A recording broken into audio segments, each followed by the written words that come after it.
Shalom. Ya, saya akan memberikan satu kebenaran firman Tuhan di dalam Wahyu 14 dan 13 ya. Dan aku mendengar suara dari surga berkata, tuliskan, berbahagialah orang-orang mati yang mati dalam Tuhan sejak sekarang ini. Sungguh kata Roh, supaya mereka boleh beristirahat dari jerih lelah mereka, karena segala perbuatan mereka menyertai mereka. Nah, saudaraku, itulah keistimewaan, keunikan orang yang meninggal di dalam Tuhan ya. Kita nyanyi lagu Bapak Engkau sungguh baik, Bapak Engkau baik. Loh, kadang-kadang begini loh, Bapak meninggal ya, ayah kita meninggal, orang tua kita pulang lebih dahulu, tapi kenapa kita masih bisa berkata Bapak Engkau baik? Nah itulah spesialnya anak-anak Tuhan. Ketika dipanggil Tuhan, malah kita untung ya, untung. Alkitab berkata, karena begitu hidup adalah Kristus, mati adalah keuntungan. Kan itu aneh ya. Kalau meninggal masa untung, kan rugi ya. Otomatis dari keluarga 8 bisa jumlahnya, orang 1 jadi 7. Tapi itu perbedaannya. Perhitungan di dalam Alkitab tidak seperti itu. Kenapa? Karena janji Tuhan. Nah, Paulus katakan kalau dia hidup, dia harus berbuah, ya kan? Tapi kalau dia harus mati karena Kristus, itu adalah keuntungan. Nah itulah yang membuat kita kenapa sampai hari ini berdiri tegak dan benar-benar tidak akan terpudarkan oleh karena situasi dan kondisi apapun. Dan kita tetap percaya kepada Allah yang kita sembah itu ada Allah yang hidup, Allah yang luar biasa kan. Baru-baru ini kita merayakan Paskah. Apa arti Paskah? Kalau kita lihat Yesus itu dikubur ya kan, dikubur di batu yang bahkan ditimpa dengan batu yang sangat besar dan sangat berat. Mungkin waktu itu murid-murid Yesus, tentara-tentara Romawi pikir bahwa itu akan dicuri nanti. Karena Yesus pernah berkata bahwa nanti pada hari ketiga dia akan bangkit dari antara orang mati, sehingga para tentara Romawi takut kalau nanti ada yang dicuri murid-muridnya, makanya disegel ya pakai batu besar. Tetapi saudaraku, Allah yang kita sembah itu bukan Allah yang ecek-ecek ya, tapi Allah yang the greatest. Dia adalah pribadi yang sangat besar. Dan batu yang besar pun tidak bisa menghalangi dia untuk bangkit. Dan kubur yang sudah disegel tidak bisa menghalangi Allah untuk bangkit. Kenapa? Karena dia adalah Allah 100%. Jadi juga manusia 100% ya. Kita nggak mungkin, kenapa? Kita punya Allah yang besar. Apapun persoalan kita di sana, kita mengalami gelombang masalah yang sangat besar ya. Orang bilang itu besar, tapi Tuhan bilang itu tidak besar, karena itu biasa-biasa. Karena Tuhan itu selalu di atas masalah kita dan persoalan kita, di atas kedukacittaan kita. Kalau saat ini sedang berduka cita, kita percaya wajar dan normal sebagai seorang ibu atau istri, sebagai seorang anak, sebagai seorang cucu yang ditinggalkan oleh opung, oleh suami, oleh ayah yang tercinta, pasti berduka cita ya. Meskipun ayah atau bapak sudah mungkin sekitar kurang lebih berapa tahun dia mengalami penderitaan sakit, 6 tahun itu cukup. Menurut saya itu sudah cukup penderitaan 6 tahun ya. Kadang-kadang kita juga berpikir kasihan kalau dia terus menderita. Hidup juga kalau dia tidak bisa berbuat apa-apa, sangat kasihan, menderita secara fisik dan secara jiwa dan rohnya. Karena masih banyak orang-orang yang menderita dia sampai dia pengen mati, dia dipanggil Tuhan. Saya juga nggak tahu kenapa. Karena belum jadwalnya, ya kan? Karena belum waktunya, ya.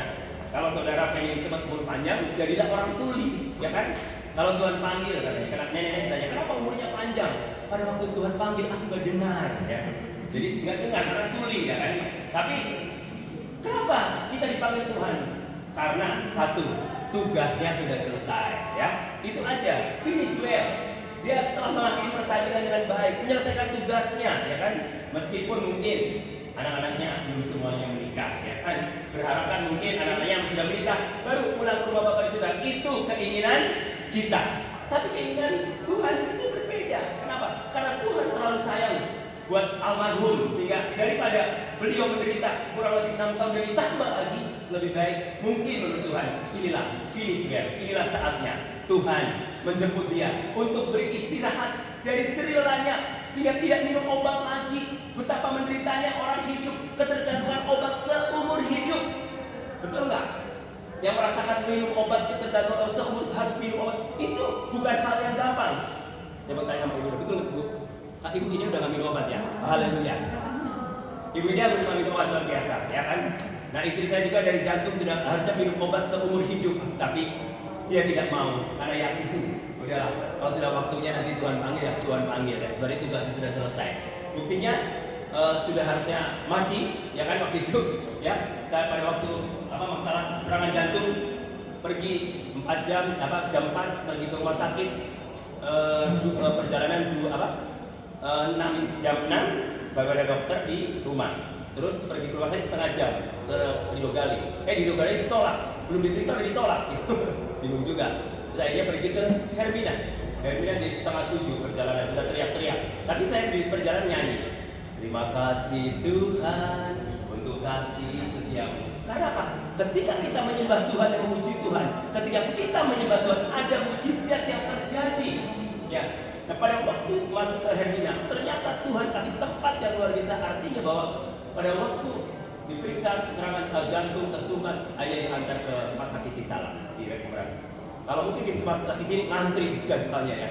Padahal kita pakai BPJS ya, tapi semua ditangani dengan baik ya. Makanya rekomendasi sekali nih, mudah-mudahan jangan ada serangan jantung ya.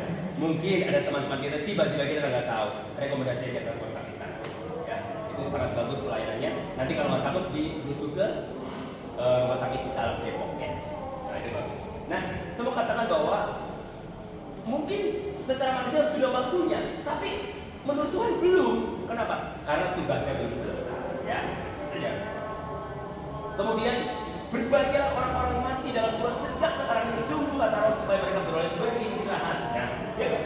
Bapak ini beristirahat dari mungkin mikirin kebutuhan rumah tangga, tanggung jawab rumah tangga. Mungkin kalau punya cicilan rumah, mikirin cicilan rumah atau bayar tagihan listrik. Kami bersyukur anak-anaknya sudah bekerja, sebagian sudah bisa menunjang kebutuhan keluarga. Pasti orang anak-anak yang taat pada orang tua pasti selalu membantu orang tuanya ya. Nah, saudaraku, beristirahat dengan tenang. Dan sekarang Bapak almarhum yang kita cintai ini sudah beristirahat dengan tenang, tidur dengan tenang. Beristirahat dengan tenang ya. Kalau saudara rest in peace, beristirahat dengan damai ya. Istirahat. Adakah orang meninggal ribut? Enggak ada kan? Enggak masa orang saya mau meninggal. Enggak. Pasti dengan tenang dia pergi. Kenapa? Alkitab berkata sejak sekarang ini orang yang mati dalam Tuhan sejak saat itu berbahagia. Kenapa harus berbahagia? Kenapa? Karena dia sudah beristirahat dari jerih lelah mereka. Selama kurang lebih 64 tahun berada di muka bumi ini, dia harus jerih lelah bekerja, memanting tulang, terus memenuhi kebutuhan anak-anak, kemudian harus mengalami sakit juga ya, penderitaan kurang lebih 6 tahun. Itu bukan waktu yang singkat. Sakit, saudaraku, ingat ya, sakit, menderita itu bukan waktu yang singkat. Tapi saya percaya karena ketekunan doa ibu dan anak-anaknya, maka Bapak sampai ke finish well, mengakhiri dengan baik, dan dia pulang ke rumah Bapak di surga. Karena banyak orang yang pengen cepat pulang tapi tidak pulang-pulang ya. Bahkan ada yang minum racun maut, bahkan ada yang bunuh diri ya kan, karena pengen cepat pulang. Bahkan sudah minum alkohol tidak mati-mati ya. Kenapa? Karena belum waktunya. Maka dari itu saudaraku, jangan berputus asa dengan situasi dan segala kondisi apapun ya. Karena apa? Tidak ada satu persoalan yang tidak bisa diselesaikan di dalam Yesus Kristus sebagai Allah yang kita sembah, yang sudah mati, dikuburkan dan bangkit pada hari yang ketiga. Saya percaya kalau dia bangkit dari antara orang mati dan dia mampu untuk bangkit dari kematian, dan saya percaya juga dia mampu untuk menanggung dan turut campur tangan untuk menyelesaikan setiap persoalanmu dan beban hidupmu. Sehingga kita percaya bahwa ketika kita hidup dalam penderitaan, kita ada kekuatan yang dari Tuhan ya. Terus kemudian yang berikutnya, karena segala apa yang menyertai orang yang sudah meninggal. Nah, yang menyertai orang sudah meninggal apa? Apakah rumah mewahnya, atau mobil yang mewah, atau harta kekayaan, atau deposito di Bank Sentral Asia, atau di BNI, atau di bank-bank lain yang begitu miliaran, bahkan triliunan. Ya baru-baru ini kita mendengar ada 271 triliun dikorupsi oleh teman-teman kita ya, orang Indonesia ya kan, yang mengkorupsi ya kan, crazy rich ya kan, crazy rich. Makanya kadang kalau lihat crazy rich hati-hati. Soalnya kalau yang orang kaya beneran biasanya nggak pernah pamer ya kan. Contoh yang orang kaya yang benar-benar sederhana, low profile. Tapi kalau kaya mendadak suka pamer ya kan, suka posting dengan Hermes dan lain sebagainya, branded ya, tas branded, sepatu branded. Pokoknya pakaiannya pasti punya branded ya. Nggak tahunya merugikan kita ya. Kalau seandainya dia nggak korupnya, kita kebagian loh, saudaraku. Kebagian berapa satu orang bisa. Nah, saya mau katakan begini ya. Saya mau katakan apa yang menyertai. Kenapa dia melakukan seperti itu? Karena dia tidak tahu apa yang akan menyertai. Dia pikir yang akan menyertai ketika dia mati adalah harta, kekayaan yang mereka miliki. Kita boleh kaya, tetapi tidak seperti itu, gitu loh. Karena berkat Tuhanlah yang menjadikan kita kaya. Dan yang menyertai orang yang sudah meninggal di dalam Tuhan adalah bukan hartanya, tapi perbuatan baiknya. Maka dari itu kalau kita masih hidup, berbuat baiklah, jangan cuma berbuat baik. Yang paling penting buat kita bukan berapa lama kita hidup, tetapi apa yang kita lakukan selama kita masih hidup. Buat apa umur 70 tahun, buat apa umur 100 tahun, tapi tidak pernah melakukan apa-apa buat gereja, buat keluarga, buat masyarakat, buat kota, buat bangsa ini. Percuma. Hanya memenuhi muka bumi ini, tapi tidak berfungsi, tidak bermanfaat. Lebih baik cepat pulang ke surga daripada udah nggak bermanfaat. Karena apa? Yang paling penting bukan berapa lama kita hidup, tapi yang paling penting apa yang engkau sudah lakukan selama kita hidup. Yang paling penting bukan berapa lama kita menjadi orang Kristen. Mau dari lahir jadi orang Kristen, dari dalam perut kita sudah jadi orang Kristen, tapi percuma kalau kekristenan kita tidak berdampak dan membawa pertobatan buat orang lain. Ya, bukan berapa lama kita jadi orang Kristen, tapi apa yang kau sudah lakukan selama engkau menjadi anak Tuhan. Nah, ya, saya mau jelas ini. Kalau di kuburan ya, di makam itu biasanya kan ada tanda lahir, apa, tahun lahir, tahun mati, ya kan? Dan ada tanda apa di tengahnya? Ya, yang paling penting tanda mana? Tanda strip. Bukan soal nanti lahirnya, bukan soal matinya, tapi tanda stripnya. Dan tanda stripnya itu siapa yang isi? Saya dan saudara tinggal tulis. Kau mau jadi apa? Mau jadi pencuri? Mau jadi pemabuk? Mau jadi orang yang cinta Tuhan, yang melayani Tuhan, orang yang sukses di dalam Tuhan? Tinggal diisi. Kita yang isi. Nah, itu yang paling penting, yang menyertai di dalam kehidupan atau kematian orang yang di dalam Tuhan, bukan harta kekayaan. Makanya saya mau sampaikan hari ini, jangan jemu saudara berbuat baik. Dan kalau mau berbuat baik, jangan lihat itu teman dekat kita. Oh, dia kan nggak satu circle dengan kita, jadi aku nggak mau menolong. Saudaraku, ingat ya, kalau kita mau menolong, jangan lihat siapa dia, ya. Karena mentang-mentang nggak circle dengan kita, oh kita nggak mau tolong. Oh dia kan nggak semarga dengan kita, ngapain kita tolong, ya kan?